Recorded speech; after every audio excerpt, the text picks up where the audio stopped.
পশ্চিমবঙ্গে নারী নিখোঁজ এবং পাচার একটি নীরব মহামারী। গত 10 বছরে রাজ্য থেকে নিখোঁজ হয়েছে প্রায় 43,000-এরও বেশি মহিলা। হিসেব বলছে প্রতি ঘন্টায় প্রায় 5 জন নারী অদৃশ্য হয়ে যাচ্ছেন পরিবার, সমাজ ও প্রশাসনের চোখের সামনে। সীমান্ত ঘেঁষা উত্তর ও দক্ষিণ 24 পরগনা, নদিয়া, মালদা, মুর্শিদাবাদ এই অঞ্চলগুলোতে পরিস্থিতি সবচেয়ে ভয়াবহ, যেখানে দালাল চক্র বহুদিন ধরে সক্রিয়। কাজের প্রতিশ্রুতি, বিয়ের লোভ, বেঙ্গালুরু, মুম্বাই, দিল্লির চাকরির স্বপ্ন দেখিয়ে তরুণীদের টেনে নেওয়া হয় কুখ্যাত অন্ধকার জগতের দিকে, হয়ে ওঠেন মানব পাচারের শিকার। শহরাঞ্চলেও পরিস্থিতি নিরাপদ নয়। প্রেম, পারিবারিক অশান্তি, আর্থিক চাপ, হতাশার সুযোগ নিয়ে অপরাধ চক্র সহজেই ফাঁদ পেতে বসে।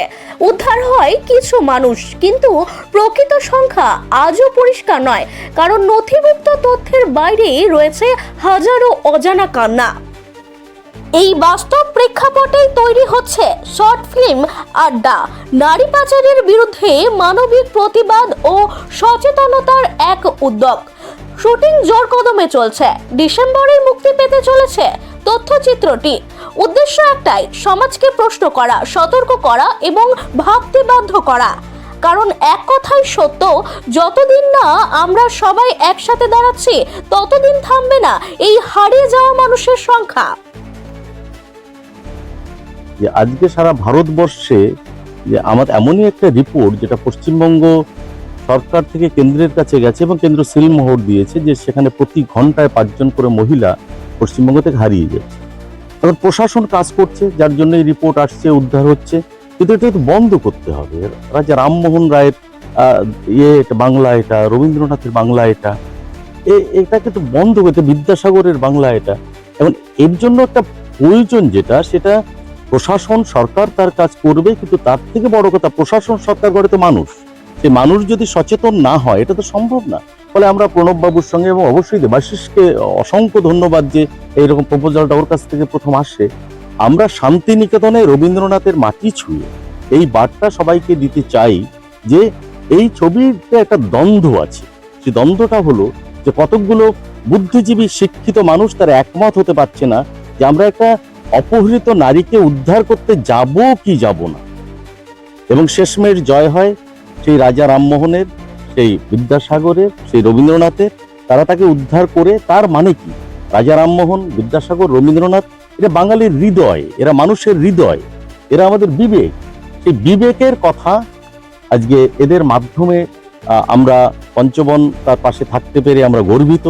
আশা করি আগামী দিনেও আমরা এই ধরনের কাজ করব, যে কাজ শুধু শিল্পকে হাতিয়ার করে সমাজ সংস্কার করা যায় বা মানুষের কাছে বার্তা দেওয়া যায়। এখন মাধ্যম তো একটাই, সবাই ডিজিটালাইজ দুনিয়ায় মগ্ন হয়ে আছে। আমরা এই জন্য এই ডিজিটালাইজ জায়গাটাকেই আমরা খুঁজে নিয়েছি, এই শর্ট ফিল্ম, যাতে আরো মানুষ দেখে এবং এই কথা যাতে সবার কাছে যায় যে এখনো বিবেকে যেন রবীন্দ্রনাথ, বিবেকে যেন বিদ্যাসাগর, বিবেকে যেন রাজা রামমোহন রায় থাকে। এটাই পঞ্চবনের পক্ষ থেকে আমাদের বক্তব্য।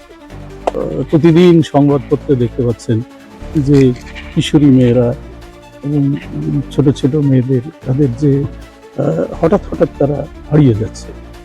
তো তারপরে কি হচ্ছে তাদের ফেট আমরা জানতে পারছি না।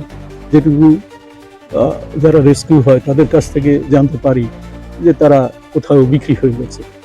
তো বিষয়টা আমাদের অনেকদিন ধরেই ভাবিয়েছে। তো আমরা সেই বিষয়ের উপরে একটা শর্ট ফিল্ম করার কথা ভেবেছি।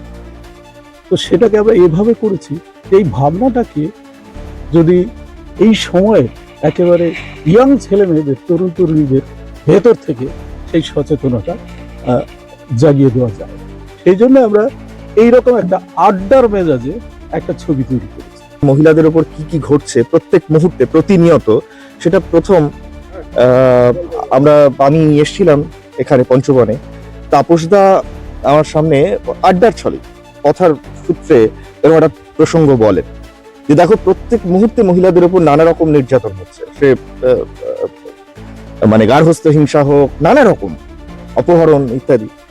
তো তাপসদার এই কথাটা আমার মাথায় গেঁথে যায়। তারপর অন্য একটা ইউনিটে, অন্য একটা সময় আমি প্রণবদার সঙ্গে মিট করি, তখন এই তাপসদার ইস্যুটা প্রণবদার কাছে বলি। আমার এখানে ভূমিকা হচ্ছে জাস্ট তাপসদা এবং প্রণবদার মধ্যে যোগসূত্র করে দেওয়া।